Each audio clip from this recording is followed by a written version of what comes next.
Hello guys, কেমন আছো সবাই? আশা করছি ভালো আছো। আজকে একটা মিনি ব্লগ নিয়ে আসলাম। আর এই যে আমি ব্যাগপত্র নিয়ে বেরিয়ে পড়ছি, এখন ও বাড়ি যাচ্ছি।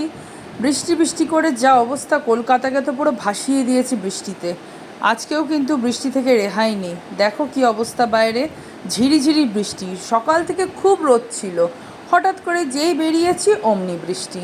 এবারে কি বৃষ্টি করেই কি পুজোটা পুরো কাটবে নাকি বলো তো? আমি জানি যে বৃষ্টি হবে, কিন্তু এত তাড়াতাড়ি হবে যে মাথায় হাত পড়ে গেছে। তাহলে বৃষ্টি বৃষ্টি করেই যদি এরকম হয়, তাহলে একদিনও তো মনে হয় না ঠাকুর দেখতে পারবো। আর কি করব বলো, খুবই কষ্টের বিষয়। আর এই দেখো, জলটা জাস্ট নেমেছে কলকাতার দিকে, এখনও হালকা হালকা জল আছে। আর এই যে এবারে দেখো কি অদ্ভুত ঝলমলে আকাশ, যেটা কিনা দেবীর আগমনীতে এই রকমই কিন্তু ওয়েদার হয়ে থাকে।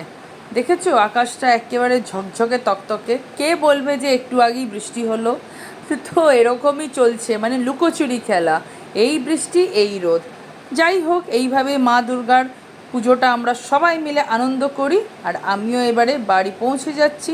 তো চলো, নেক্সট ব্লগে খুব শিগগিরই দেখা হচ্ছে। বেশ গরম লাগছে। সবাই খুব ভালো থেকো, আনন্দ করো।